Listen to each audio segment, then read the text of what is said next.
இன்றைக்கான வீடியோ ரொம்ப இன்ட்ரெஸ்டிங்காக இருக்க போதுங்க. அதாவது நீங்கள் ஒரு புது ப்ராஜெக்ட் உருவாக்கணும் அப்படின்னு நினைக்கிறீங்க, இல்லைனா ஏற்கனவே இருக்கக்கூடிய ப்ராஜெக்டில் இருக்கக்கூடிய பிரச்சனையை சரி செய்யணும் அப்படின்னு நினைக்கிறீங்க. எல்லாமே கொஞ்சம் சிக்கலான விஷயமா இருக்குது. இந்த மாதிரி சிக்கலான விஷயத்துக்கு எப்படி விடை காண முடியும் தெரியுங்களா? இந்த மாதிரி பார்க்கில் நம்ம அப்படியே நடந்துக்கிட்டே இருந்தோம்னு வைங்களேன், நம்மளால் இந்த மாதிரி பிரச்சனைகளுக்கு விடை காண முடியும். இல்லைனா அடுத்து ஒரு சூப்பரான ஐடியா சொல்கிறேங்க. அதாவது நீங்கள் வேலை செய்கிற இடத்துல இருக்கக்கூடிய உங்களோட மேஜை, அதில் இருக்கக்கூடிய பேனா, பென்சில், ரப்பர் போன்ற விஷயங்களை நீங்கள் செய்யக்கூடிய வேலை, ஒருவேளை எழுதுகிற வேலை செய்கிறீங்க அப்படின்னு வைக்கிறேன். நீங்கள் உங்களோட டெஸ்க்கை நீட் பண்ணுறது, புது புது விஷயங்களை அரேஞ்ச் பண்ணி வைக்கிறது, புதிய பொருட்களை வைக்கிறது, இல்லை ஏற்கனவே இருக்கிற பொருட்களை மாற்றி மாற்றி வைக்கிறது, இந்த மாதிரி பண்ணிக்கிட்டு இருக்கும்போது உங்களால் இந்த பிரச்சனைக்கு ஒரு முடிவு காண முடியும். இல்லை ஒரு புதிய கிரியேட்டிவ் ஐடியா உருவாகும். இல்லைனா இது மாதிரி இயற்கையான இடங்களில் உட்காந்து புக்கு படிக்கலாம். ஒரே புக்கு இல்லை, ஃபஸ்ட்டு ஒரு கவிதை படிக்கிறீங்க, அதுக்கப்புறம் ஒரு 20 நிமிஷம் கழித்து பேப்பர் படிக்கிறீங்க.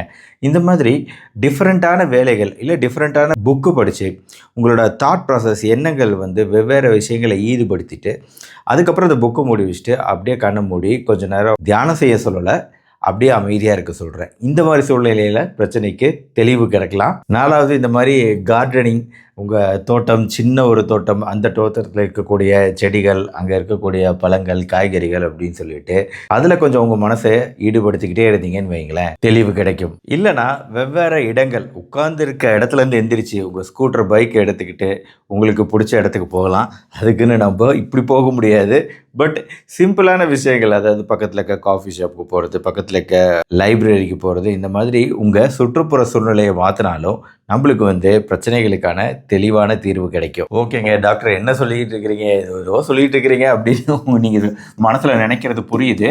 இந்த கான்செப்ட் பேர் என்ன தெரியுங்களா? அதாவது ஸ்கேட்டர் ஃபோக்கஸ் அப்படின்னு சொல்லுவாங்க. ஸ்கேட்டர் ஃபோக்கஸ் அப்படிங்கிற கான்செப்ட்டு ரொம்ப பிரபலமாகிட்டு வருது. முன்னாடியே இருக்குது, இல்லை உங்களே அறியாமல் இந்த விஷயத்தை நீங்கள் பண்ணிக்கிட்டு இருக்கீங்க. பட் இது அறிவியல் பூர்வமாக இது நிரூபிக்கப்பட்ட உண்மை அப்படிங்கிறதுனால இதை சயின்டிஃபிக்காக அப்ரோச் பண்ணி நான் உங்களுக்கு சொல்லிகிட்டு இருக்கேன். இப்போ ஒரு விஷயம் நீங்கள் புரிஞ்சுக்கணும். ஸ்கேட்டர் ஃபோக்கஸ் அப்படின்னா நம்ம மனம் குவிப்பு இல்லாமல் நம்ம மனம் செதறி போகிறது, செதறி கிடைக்கிறது, அங்கேயும் இங்கேயும் செதறி போகிறது தான் ஸ்கேட்டர். நம்ம சிதறிய மனம் அப்படிங்கிறது ஃபோக்கஸாக எப்படி இருக்க முடியும்? இப்போது இது எக்ஸாக்ட் ஆப்போசிட்டுங்க. ஹைப்பர் ஃபோக்கஸ் அப்படின்னு சொல்லிட்டு ஒரு விஷயத்தை சொல்லுவோம். இந்த ஹைப்பர் ஃபோக்கஸில் என்ன பண்ணுறோம்? ஒரு விஷயத்தை செய்கிறோம் அப்படின்னா, ஒரு விஷயத்துக்கு தெளிவான விடை கிடைக்கணும் அப்படின்னா, ஒரு புதிய ஐடியா உருவாகணும் அப்படின்னா, நீங்கள் என்ன நினைப்பீங்க? நம்ம பயங்கரமாக நம்மளோட மனசை குவிச்சு அந்த விஷயத்தை உற்று நோக்கி இதோட சாதக பாதகங்கள் என்ன அப்படிங்கிற விஷயத்தெல்லாம் நம்ம அலசி ஆராய்ஞ்சு ஒரு முடிவு எடுக்கணும் அப்படின்னு தானே நாம் நினைப்போம். ஹைப்பர் ஃபோக்கஸ் ஒரு விஷயத்தை ஆழமாக நம்ம கவனித்து செய்கிறது. ஹைப்பர் ஃபோக்கஸ் சாதாரண மனம் குவிப்பை விட ஆழமான மனம் குவிப்பு தன்மைன்னு சொல்லலாம். இதன் மூலமாக நம்ம செய்கிற காரியங்களை இன்னும் நேர்த்தியாகவும், இன்னும் ஆழமாகவும், இன்னும் நன்றாகவும் செய்யக்கூடிய வாய்ப்பு இருக்குது. நம்ம நல்லா ஃபோக்கஸ் பண்ணும்போது அந்த ஃபோக்கஸ்க்கு நாம் டைம் ஒதுக்கணும். நம்ம மொபைல் ஃபோனு மற்ற விஷயங்கள் நம்மளை பாதிக்காத மாதிரி, நம்மளை டிஸ்டர்ப் பண்ணாத மாதிரி பார்த்துக்கணும். 15 நிமிஷமாக முதல்ல அந்த ஹைப்பர் ஃபோக்கஸ் அப்படிங்கிற விஷயத்தை உருவாக்கிக்கணும். அதாவது 15 நிமிஷம் நான் வேறு எதையுமே செய்ய மாட்டேன், அதை மட்டுமே செய்வேன். ஒரு விஷயத்தை எழுதணும் அப்படின்னா அதை எழுதுவேன், ஒரு விஷயத்தை படிக்கணும் அப்படின்னா படிப்பேன். இது ஹைப்பர் ஃபோக்கஸ். இது நம்ம ஏற்கனவே செய்கிற காரியங்களை இன்னும் நல்லா செய்கிறதுக்கு உதவும். ஆனால் ஸ்கேட்டர் ஃபோக்கஸ் அப்படிங்கிற ஒரு விஷயம் இருக்குது பார்த்தீங்களா? இது அப்படியே நேர் ஆப்போசிட்டு. நீங்கள் எதுலேயும் மனசை குவிக்கலை, உங்கள் மனசை அலைபாய விடுறீங்க. இப்படியே உட்காந்துக்கிட்டு படிக்கிறேங்கிற பேரில் கொஞ்ச நேரம் படிக்கிறீங்க, அப்புறம் அப்படியே உட்காந்து மனசை அலைபாய விட்டுக்கிட்டே இருக்கிறீங்க. தப்பு இல்லை. எப்போ தப்பு இல்லை அப்படின்னா, அப்படி அலைபாயக்கூடிய மனசை நீங்கள் கவனிச்சிங்க அப்படின்னா தப்பு கிடையாது. அதுதான் ஸ்கேட்டர் ஃபோக்கஸ். நம்ம மனசு 4 பக்கமும் பல்வேறு திசைகளில் செதறி ஓடுது. அப்படி ஓடக்கூடிய மனசை நீங்கள் அப்படியே ஃபாலோ பண்ணிக்கிட்டே இருக்கீங்க. எந்த வேலையும் செய்யாமல் சும்மா உட்காந்துக்கிட்டு ஃபாலோ பண்ணுறீங்க. அப்படி ஃபாலோ பண்ணும்போது உங்களுக்கு பிரச்சனைகளுக்கு தீர்வு கிடைக்கும், புது புது ஐடியாக்கள் கிடைக்கும். அதை தான் ஸ்கேட்டர் ஃபோக்கஸ்ன்னு சொல்லுவோம். இப்போது குளிச்சுக்கிட்டு இருக்கிறோன்னு வைங்களேன், குளிச்சுட்டு இருக்கும்போது நிறைய பேருக்கு பிரச்சனைகளுக்கான தீர்வு கிடைக்கும். நிறைய பேர் இதை ஃபீல் பண்ணியிருக்கலாம். ஏன்னா குளிக்கும்போது உங்களுக்கு பிடிச்ச ஒரு ஆக்டிவிட்டி, அதாவது சுடு தண்ணியில் குளிக்கிறது சில பேருக்கு பிடிக்கும், பச்சை தண்ணியில் குளிக்கிறது, எந்த டெம்பரேச்சரில் குளிக்கிறீங்களோ அது ஒவ்வொருத்தரோட சாய்ஸு. ஆனால் நம்ம அதை பண்ணிக்கிட்டு இருக்கும்போது, குளிச்சுக்கிட்டு இருக்கும்போது ஆட்டோமேட்டிக்காக நம்ம மனசு ஏதோ அப்படியே அலைப்பாய்ச்சிக்கிட்டே இருக்கும்.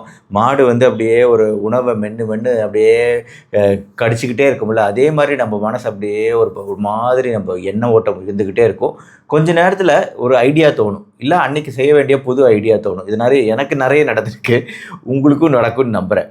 அதே மாதிரி தாங்க இது வந்து குளிக்கும் நேரத்தில் நம்மளே அறியாமல் நடக்குது. இப்போது அந்த ஃபேமஸ் படம் ஒன்று உதிரி பூக்கள் அப்படின்னு சொல்லிட்டு மறைந்த மகேந்திரன், இயக்குனர் மகேந்திரனோட அந்த படம், அதுக்கான ஐடியா உருவானது வந்து ஒரு வாட்டி ஒரு நாள் பாத்ரூமில் தான் அப்படிங்கிறாரு இயக்குனர் மகேந்திரன். இது ரொம்ப நாளைக்கு முன்னாடி நான் படித்தது, படத்தை நான் பார்த்ததில்லை, ஆனால் ரொம்ப ஃபேமஸான படம்னு நினைக்கிறேன் உதிரி பூக்கள். இந்த படைப்பாற்றல் அப்படிங்கிறது நம்மளுக்கு வரது வந்து பொதுவாக நம்ம எதிர்பார்க்காத நேரங்களில் திடீர்னு தானாக வரும். அப்போ அது தானாக வரணும்னு நம்ம உட்காந்துருக்க முடியாதுல்ல, இல்லை எல்லாருமே குளிச்சுக்கிட்டே இருக்க முடியாதுல்ல.